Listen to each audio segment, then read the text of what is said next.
Welcome to the Rise Up For You podcast, where thought leaders, entrepreneurs, and executives from around the world share their practical tips, strategies, and stories to help you unleash your potential and achieve your goals.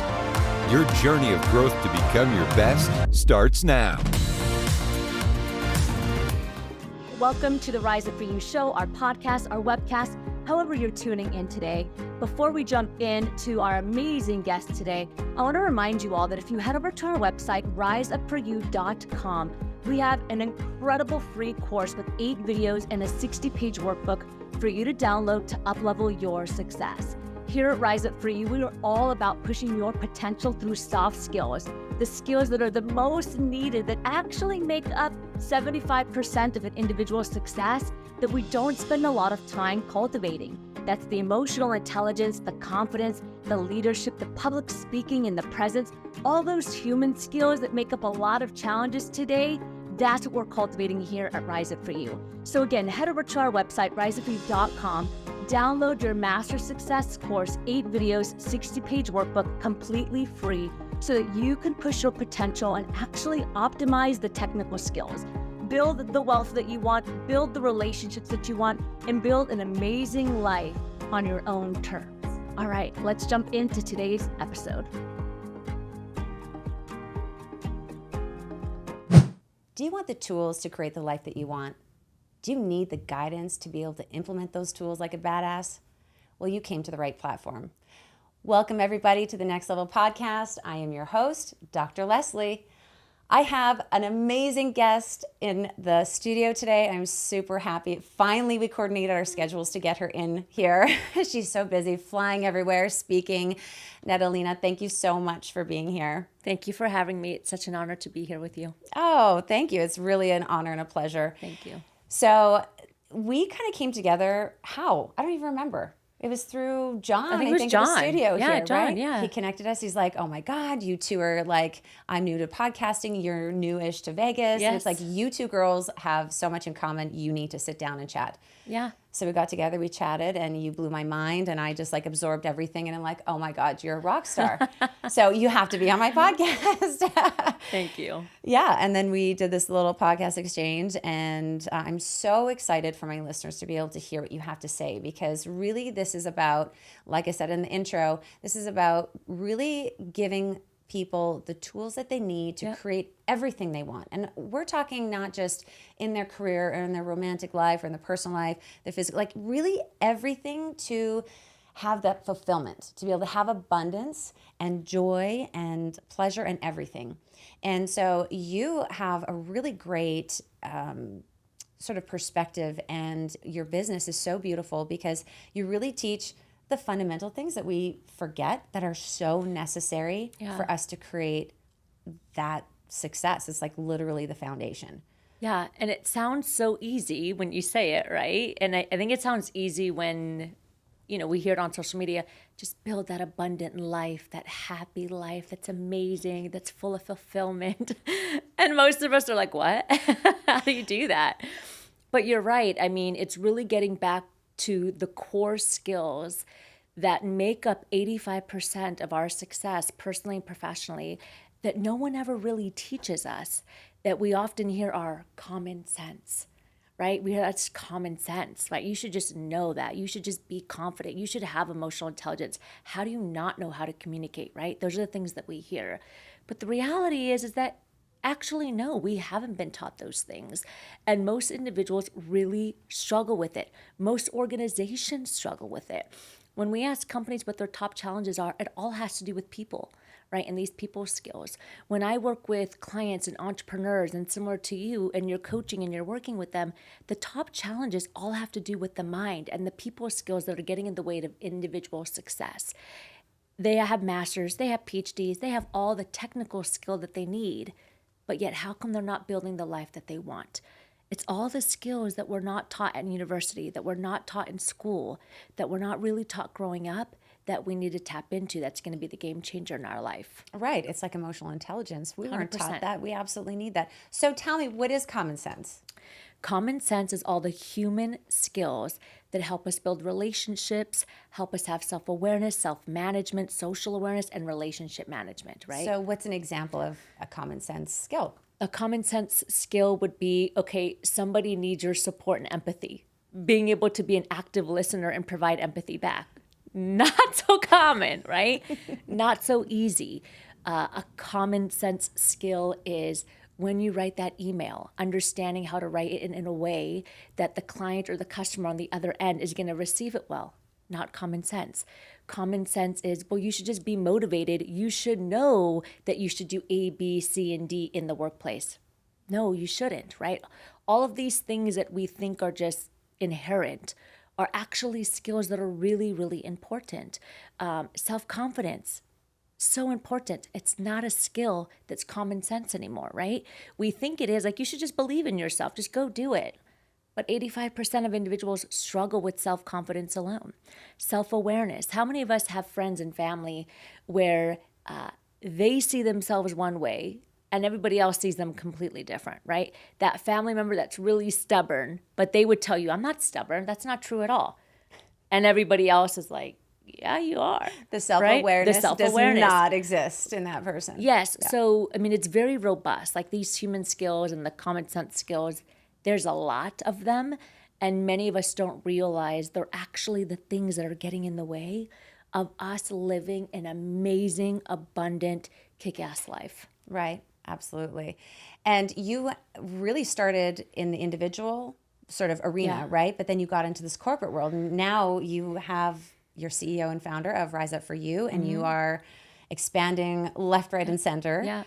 Author of the book, Rise Up For You, Closing the Gap Between You and Your Potential, which is amazing. And we're talking a little bit about the things that you have written in the book here.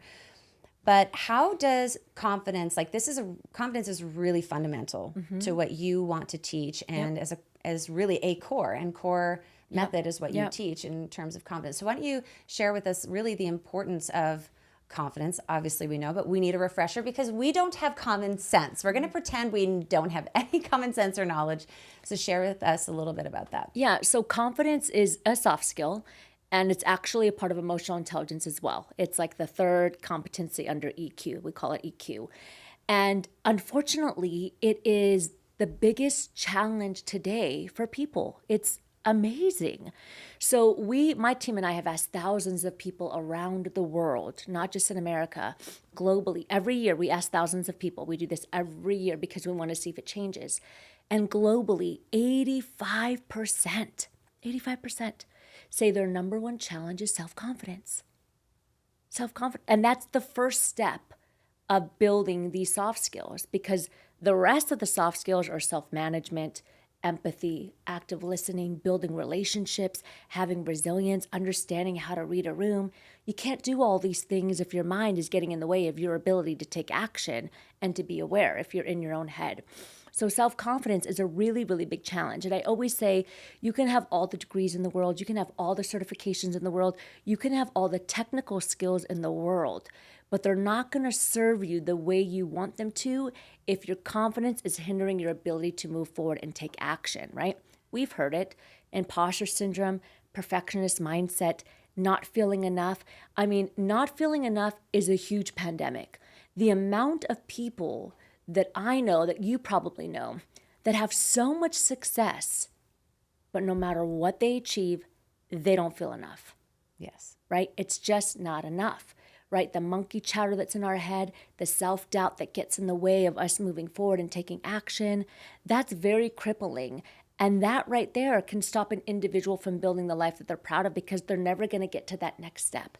So how do you do that when someone is in their own way and they're literally blocking themselves? Mm-hmm. What is the first sort of tool or strategy that you would suggest? Yeah, the first tool, we call it the 4 B's to believing and betting on you, right? And you can use this every single day. It's breaking down your self-awareness and your thoughts, okay? Because it's really important to understand that self-confidence is built off of the thoughts that are in your mind and your environment. So think about it this way. People always argue, are you born with confidence or is it something that you build? It's both, right? So I'm a firm believer that when you're born, everybody has confidence.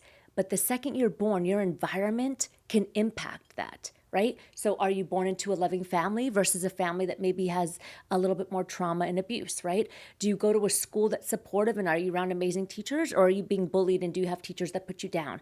Do you get into relationships that are toxic, that are harmful, or do you have healthy, loving relationships? All those things hinder your confidence and your ability. So when you want to rebuild your confidence, I say rebuilding the confidence, first off, it takes time. It's not something that's done overnight. But you first have to understand and be aware of the beliefs that you have that are sabotaging your success. So your beliefs are part of that self-confidence.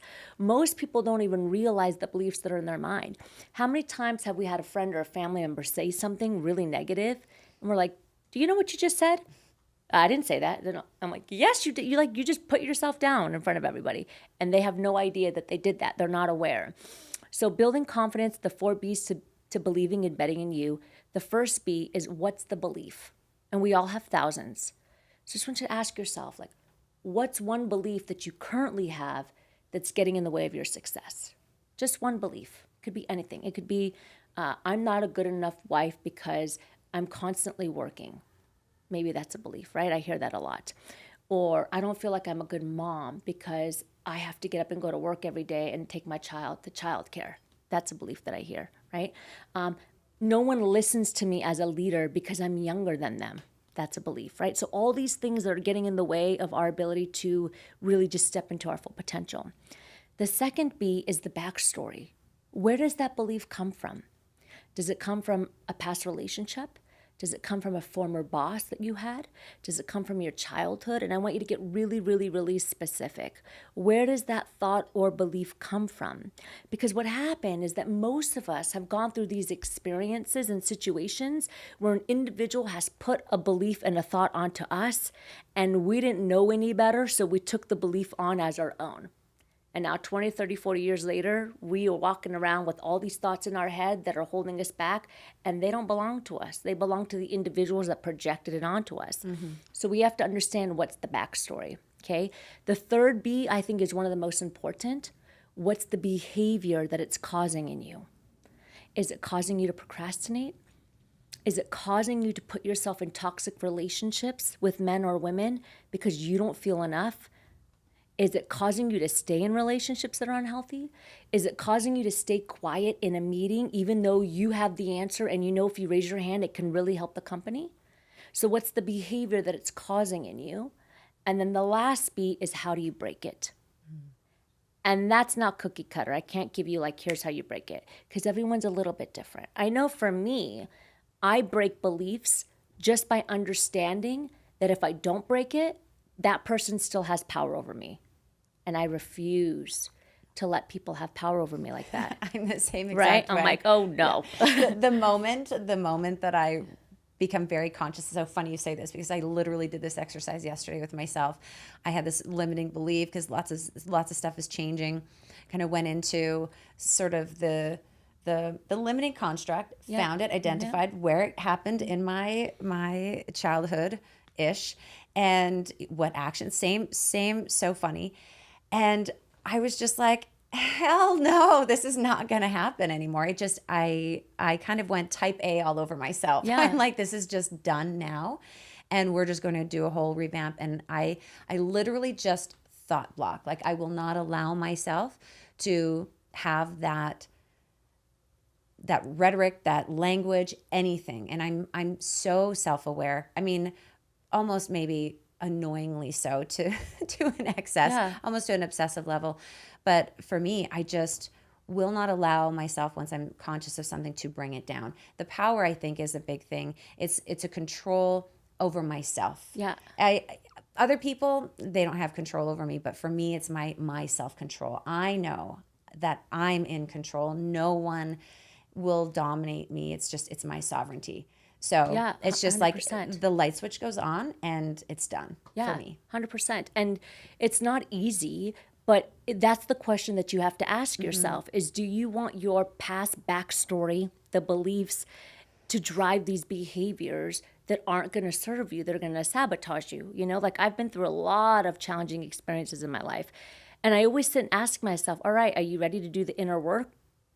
Otherwise, if you don't, And 5 years from now, when you're ready to get into another relationship or when you're ready to do another business or whatever, that's going to come up if you don't work on it now. That belief is going to come up and it's going to sabotage you. And this is what we see every single day. People getting in the way of their ability to, ask for promotion. People getting in the way of their ability, again, to like walk out of a relationship because all these things in their head that are stopping them, that are causing fear and crippling them to really move forward in a way that's going to serve them, not sabotage them. Mm-hmm. So you work a lot in the corporate space. What are sort of the common sort of beliefs that people have that are limiting them from really being able to excel in the corporate space? Perfectionist mindset is a big one, right? Really? Like I need to be perfect.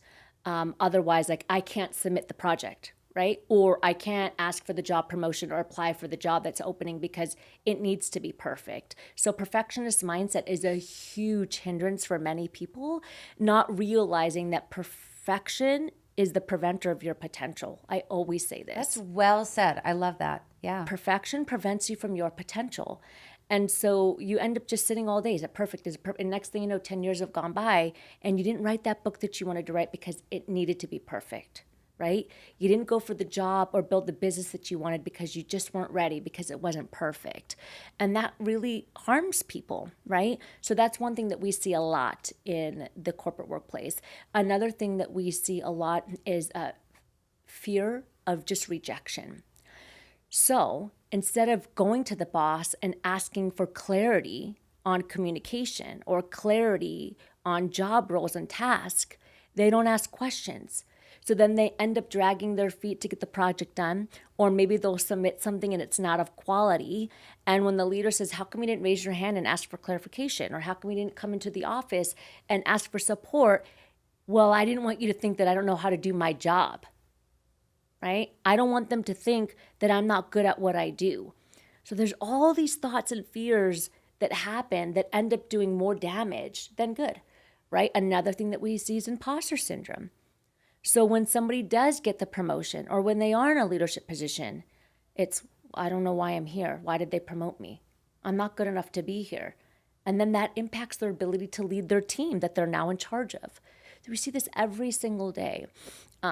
And it's a challenge. And I say it's the greatest tragedy today is wasted human potential because of a lack of self-confidence. And the problem is that we've been taught this our whole life, right? I have a lot of empathy for us globally, not just in America again, because our whole life we've been taught to build micro level confidence, which is a confidence in a category, competency, or thing. Think about it. You go to school, I learned how to be confident in math, in science, right? In PE, whatever the subject is. And then some people go to university and college, and then again, they're getting confident in these categories, these competencies, these credentials, these skills. No one ever teaches you how to be confident in yourself just because. Mm-hmm. No one ever teaches you to just believe in you. No one ever teaches you that, right? So this is what we saw when COVID hit. When COVID hit, we had people from around the world coming to us that were executives, entrepreneurs, business owners. They had all these titles. All of that fell apart because of COVID. And they came to us and they said, who am I? What's my self-worth? What's my identity? Because this whole time, their self-confidence was built on these things. Right. And those things aren't sustainable. They live outside of you. What we really want to be building is the macro level confidence, which I consider to be like the mother soft skill. The macro level confidence, which is I believe in myself, period. I'm enough simply because I exist. Macro level confidence is self-compassion when you make a mistake because you're a human being, right? Macro level confidence is even if I fail, I'm still going to keep trying because failure is research to success. Macro level confidence is a self-awareness, right? So it's understanding what your abilities are and then how to learn growth mindset so that you can build more abilities. Right. This is all macro level confidence. And most individuals, unfortunately, just don't have it. And we need to start teaching it and we need to start embracing it and embodying it and realizing that the failures in life, the challenges that we go through, the failed relationships, all those things don't define you. They're just things that have happened. So when do the macro level confidence skills come into place? Like, is there a structure and how you build confidence? I'll give or you can you do it all together at once? Yeah, I'll give you a real life example of how macro confidence comes into place. So you may have known, and I talk about this in my book. So I was an executive, right? So I run this company, Rise Up For You, honored to start it and run it. 6 years ago, I wasn't though. 6 years ago, I didn't even know anything about entrepreneurship. 6 years ago, I was an executive for an education corporation, and I was making a cushy 6 figures, amazing house on the lake, brand new luxury car, boats, toys, all these fun things. And I decided to resign from the company and to move out of the country to get married. And after 4 weeks, my ex said he wanted a divorce. So in 4 weeks, I literally went from a high-functioning executive with all this stuff to $100 and 2 luggage. That's it. That's it. Nothing, no job, no car, no house, no savings, $100 and 2 luggage. Now, if I only had micro level confidence, I would have stayed there. I would have been lost. I wouldn't know how. I would have defined myself by that experience. I would have lost my identity. I wouldn't have known who I am, where I'm going, and God forbid, maybe I would have been homeless. But because I had the macro level confidence where I understood that these things didn't define me, when I came back after 4 weeks, my father came to me in my dream. He had passed away earlier. And he said, everything you need is already inside of you. You just have to rise up for you. That's where the company comes from. Rise Up For You. That's the title that he brought to me in my dream. So because I had the macro level confidence, which is I believe and bet on me, I came home and I said, all right, well, we're just going to start learning. We're going to relearn. We're going to rebuild because I believe in me. And all this other stuff, I'm going to just rebuild it. And I opened my laptop. How do you build a website? What's a podcast? What do people need in the world? What's entrepreneurship? How do I build my own business? Because I had the macro level confidence where none of this stuff defined me, I was able to relearn and to rebuild and believe in myself that I could get back up. So how did you end up with all of this macro level confidence? Did you learn it as you grew? Did you have parents that supported you? Yeah, it's a great question. So going back to what I said about nature versus nurture. So I'm one of those lucky people that I was born into an amazing family. I was born into a family with 2 incredible parents that they knew, especially my mother, she knew that we needed to love ourselves and learn the skill of self-love when we were younger, because as we got older, people were going to try to tear that down. So we would drive to school in the morning. My mom would drive my brothers and I to school, and she would just say, today you're going to be amazing. And me and my brothers, today we're going to be amazing. Today you're going to get good grades. And be like, yeah, we're going to get good grades. Like, she did these affirmations, right? And then the other thing that I think was really important that we learned from our parents is my dad always taught us nobody is better than you. No teacher, no boss, no leader.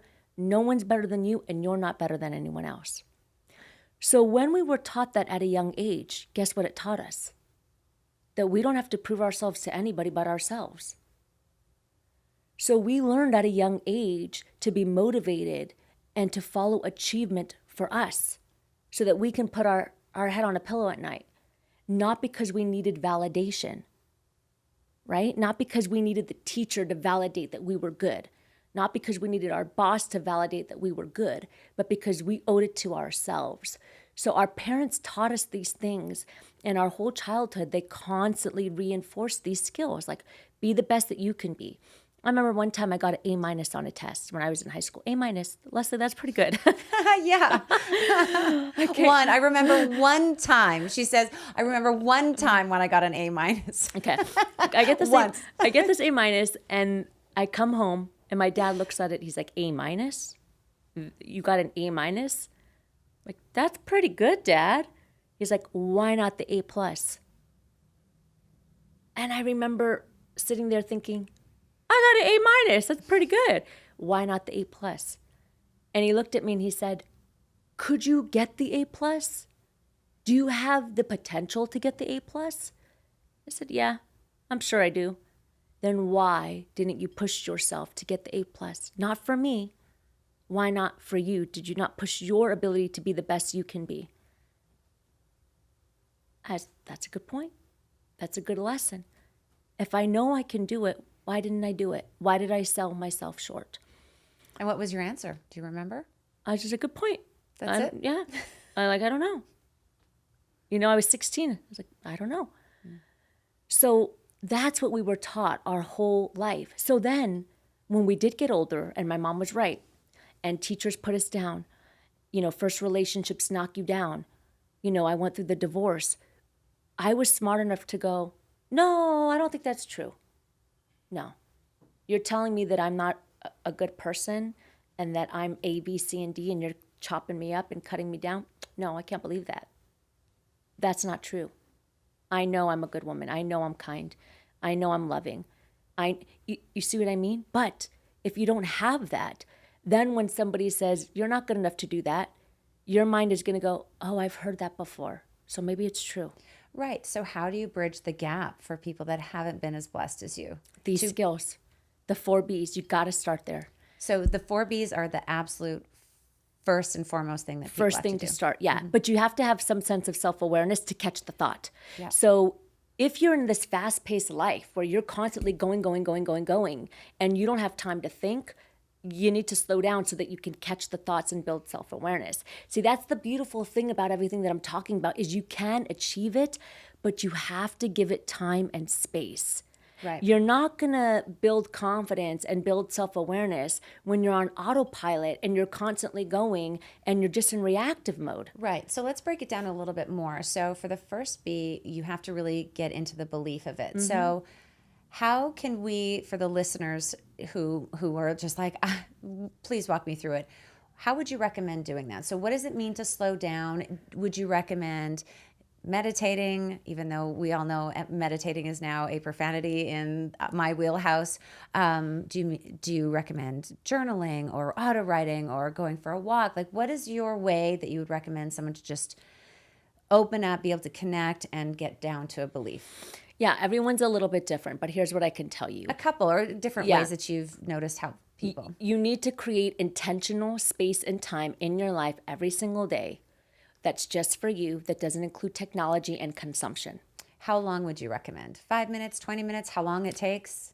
I would say that if you're just jumping in, start with 15 minutes. You know what I mean? I think it's scary for people when they're like, you need 2 hours. I'm like, I can't do that right now. Start with 15 minutes. I do 3 hours in the morning, but my 3 hours is full of writing in my journal, my gratitude journal. I do a little bit of reading.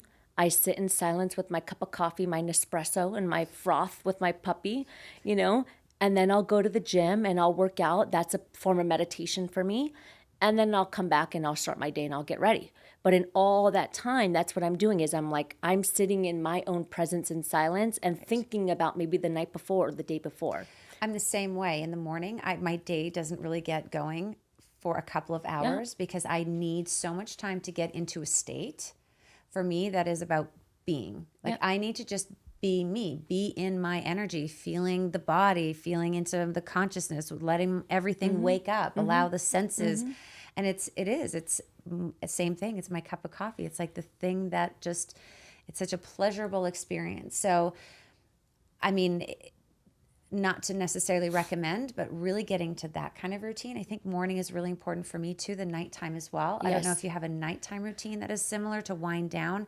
I like to kind of prepare myself for sleep so I can really maximize the way my brain processes and sort of integrates everything during the day. But definitely, 15 minutes is easy for people. I've always recommended like 10 or 11. 10, it's like people try and shorten it, but 11, if they shorten it by a minute, then they're at least at 10. Yeah. You're going to round up. I sometimes find that people will, at 6-7 minutes, they're just getting into groove. And like that last 3 to 4, it's like where they can really dig deep into whatever it is they're going into. So, so that space so that you can be self-aware is necessary to catch your thoughts and understand. The second thing that I think is really important is most people feel the negative response and emotion to something that they do that's subconscious, right? So maybe like in the moment, let's talk about we're in a meeting, right? In the moment, you don't raise your hand, right? Even though you want to say something.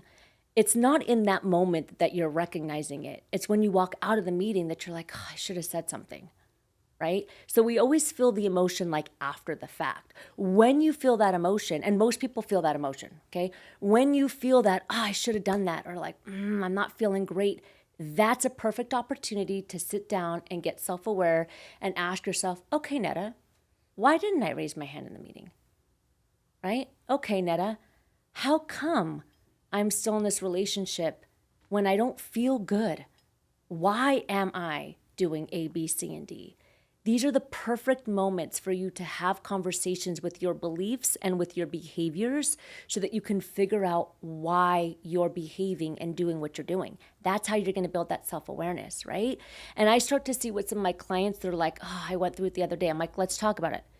They're like, well, somebody said something to me and I went to respond and I didn't. I just kept quiet. Great. You were self-aware. It didn't feel good. Awesome. Okay, you didn't feel good.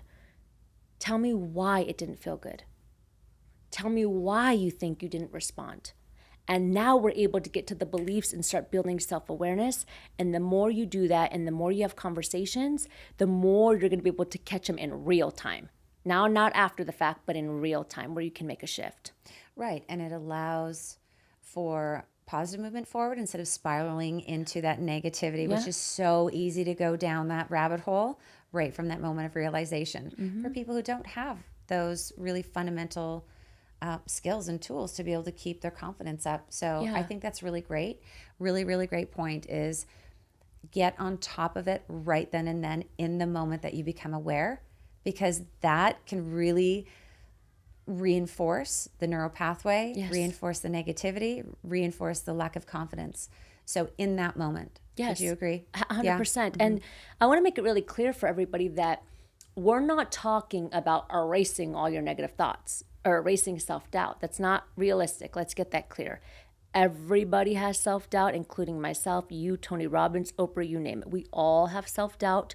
We know from neuroscientists that the majority of our thoughts are negative, right? That's a human thing. What we're talking about is building the self-awareness and the self-confidence to not let that thought become a programmed belief that now shifts your behavior and disrupts your future. That's what we're talking about. That is so beautiful that you said that. I literally just had a conversation 2 hours before the show with someone about for an hour and a half about how some coaches, they bring these things up for discussion, like these childhood wounds or whatever, and they get really locked in on the opposite of that. Like we need to cut ourselves so much slack. Yeah. I mean, I do this every day and I have negative thoughts. Right. But I've understood that I have the power and the choice and the ability to manage it, to say, okay, I have this thought. I'm having a negative thought right now. I have a little bit of self-doubt. Right. But that's cool because that's part of being a human. But I'm not going to let it sabotage me from taking an action so that I can better myself and my future. That's the difference. And that's what we want people to learn is that. It's not going down the rabbit hole for the sake of going down the rabbit hole and just creating shit and stirring it up and rehashing. And I wanted to chat actually with you about this before when we were talking about the beliefs and this process. When you know is enough is enough. Like when is it you've gone down that rabbit hole, and when is it just a belief that you're like, you know what, the belief comes up, we've got that chatter, but really it's not like, how do you know? And you really just said it, it's about the outcome. If it's affecting the behavior, 100%. If it's affecting your behavior, then it's disruptive and you need to go down and maybe dig a little bit deeper. Correct. Go into where it came from, what the root is. If it's not affecting your behavior, do you really need to go down there? You can 100%. stop, because this is what I was having this conversation about is really we could go down with therapists and coaches and other people. I've heard these stories about like you're just in this endless cycle of never being able to get out. And sometimes you can get out. You don't have to feel broken or feel like you're healing or feel like you're always still learning. There's a point when you can just say, you know what? I'm human. Yeah. These things are normal human processes. I need more experience. I need more reinforcement that yes, I'm getting stronger. I am confident. My confidence is yielding good outcomes. And that's going to create a positive cycle instead of just continuing down and continuing to look at yourself and it's the childhood thing again and blah, blah, blah. Yes. No, I really want to make a big point about this because literally I've worked with clients too where they want to keep stuck. They almost want to keep in that the story. Keep going back to the childhood. They just get locked there and it's like, you're not there. You've healed. Like we've been through this so many times. Give yourself a freaking break. It's normal to have negative thoughts. 100%. We're duality. You know, our primal brains are always trying to keep us alive and surviving. Like we still have that Neanderthal aspect of us inside. So I think you made such a great point about allowing ourselves to understand that we will have the negative thoughts as long as it doesn't translate into a belief that's really playing and really affecting the outcome, the behavior. Correct. It's all about the outcome because that's what, you know, for those of you out there that are manifestors and you have your whole process of creating, really this is a process of that. It's really about the outcome. It's your beliefs, your thoughts, your emotion create the outcome.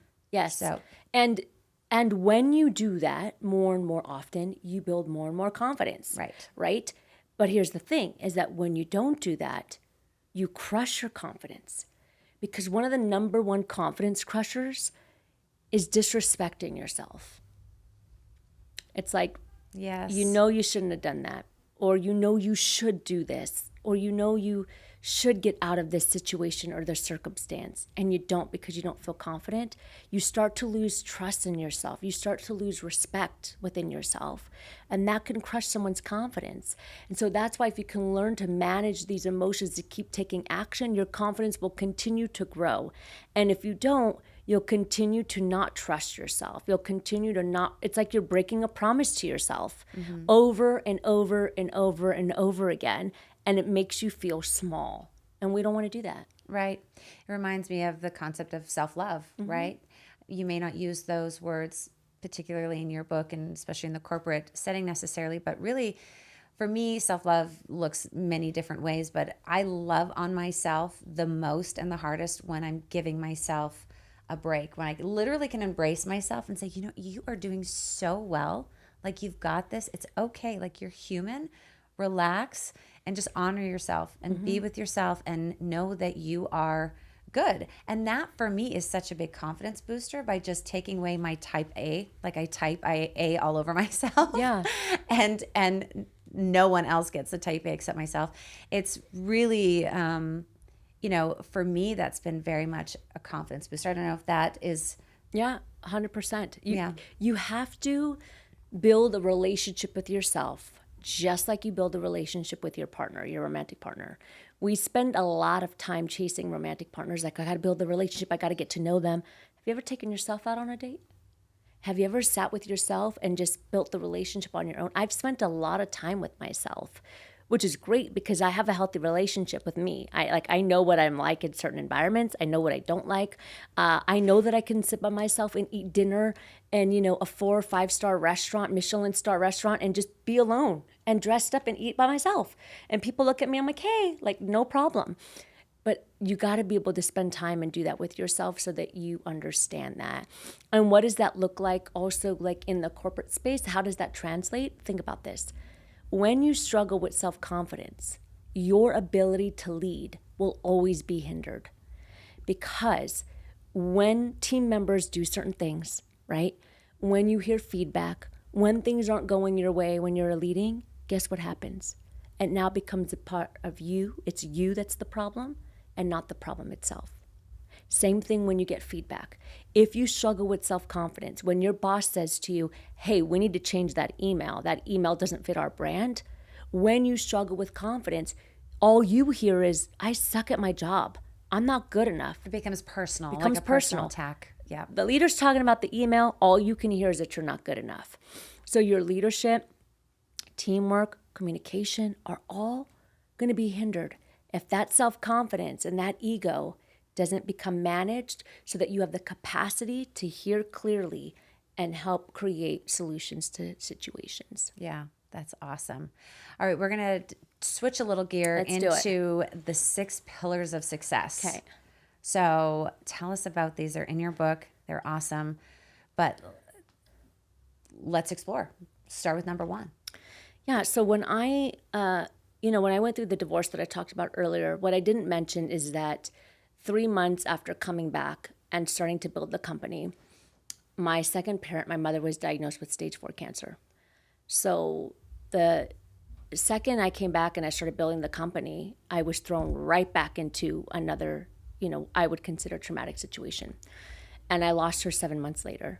So by the time I was 31, I had $100, no job. I was trying to build a business. I had lost both of my parents and I had a broken heart.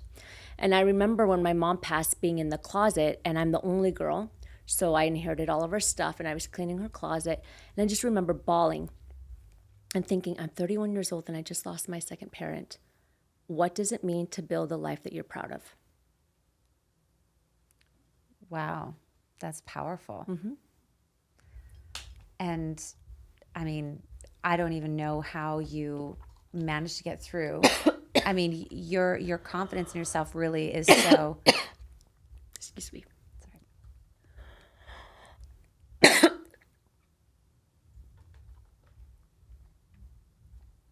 I'll just give you a minute.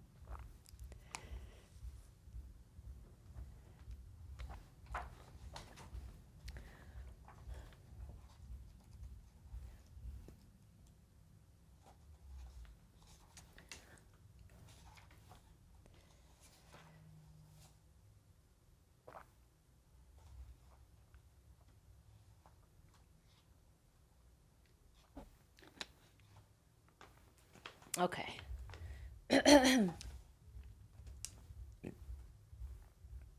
So this is it here. I really like this in the book. Yeah. This part. Okay. Becoming your best self. Yeah. So Yes. I just remember asking myself, what does it mean to build a life that you're proud of? And I started doing a lot of research. Who are the happiest people in the world? How come US 76% of the population is miserable? What's happening? What does success mean? And I found with all of our research that success is really building the whole human being, not a career being. Tired of being a career being. How do we become a human being? And there's 6 pillars. Self-worth. Excuse me, it's weird today. It's okay.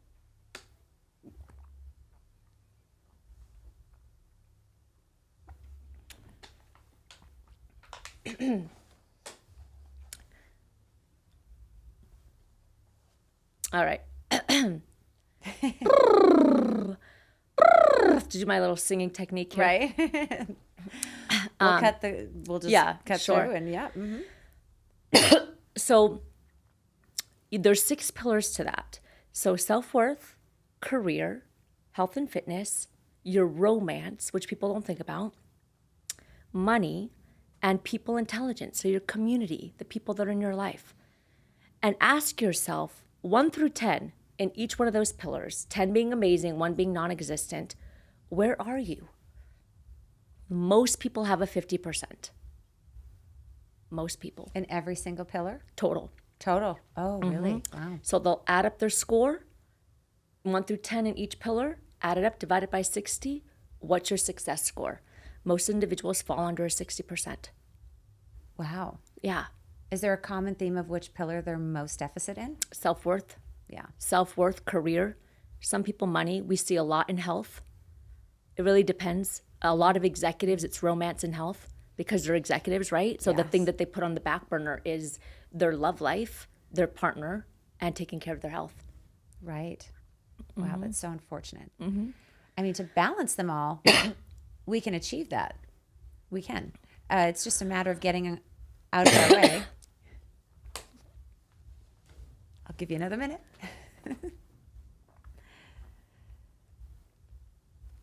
Maybe I talked too much today. That's okay. I've had clients since 8 a.m., so. Oh my goodness. Okay. Well, we can wrap up pretty soon too.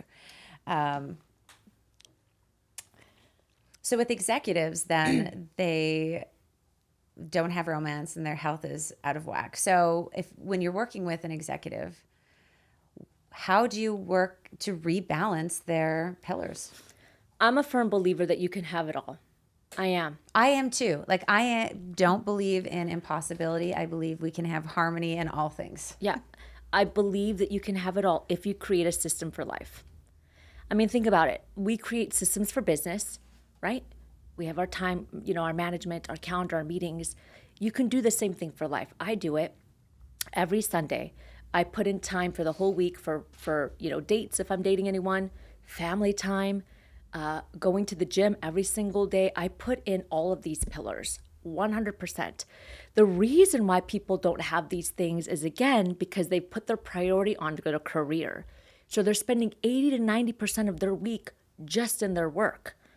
It's not that they can't have it all. It's that they haven't made it a priority to have it all. That's exactly right. It's all about priority. And I wanted to also add in here, when you and I had a conversation at the cafe, we talked about our physical appearance, right? And the importance of that, and how we get a lot of shit for prioritizing the way we look. And I think, and every guru that will admit it and who's legit and they will admit it, it's such an important part of our confidence, the way we look. This is why we have makeover shows that do hair and wardrobe and it's part of honoring ourselves. Correct. The way we look, and it's a reflection too. 100%. Right? It's a reflection, a representation of how you feel on the inside. And it's also a respect thing again, right? It goes back to respecting yourself, respecting your body, taking care of who you are. You only have one vessel, right? And it's not just about how you look. It's also about what you put in your body, right? What you consume, the energy that you have around you from people. All of these things tell us what kind of person you are, right? If you hang out with a crowd that knocks you down, that puts you down, that tells me you struggle with respect for yourself, because anyone that did respect themselves wouldn't put themselves in that environment, right? So that's a part of it. And again, I'm a firm believer that you can have it all, but I think we need to start shifting our mentality to making time for these other things so that we can have a fulfilling and abundant life. 100%. Otherwise, you're only going to build success maybe just financially, maybe just in your career. But we all know plenty of people that have amazing careers and they are miserable because they don't love themselves. They don't have healthy relationships. They don't have a community. They haven't taken care of their health. And it doesn't mean anything.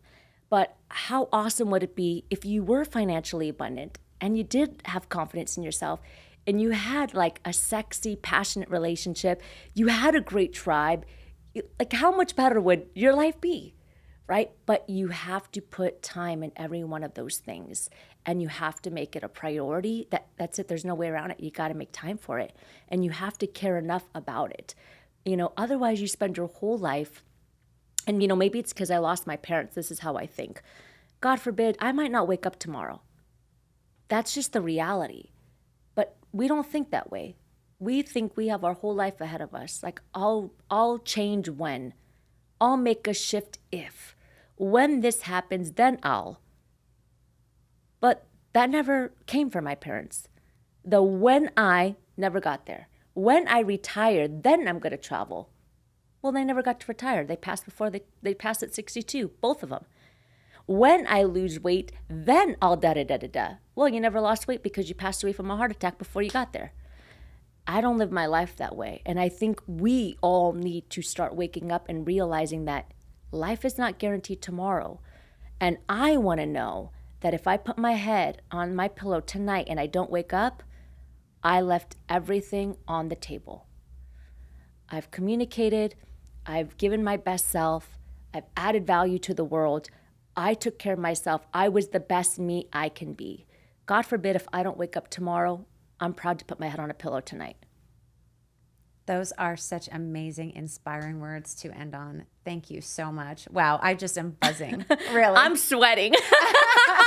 All right. Well, I'm buzzing. You're sweating. So much magic and energy happening here.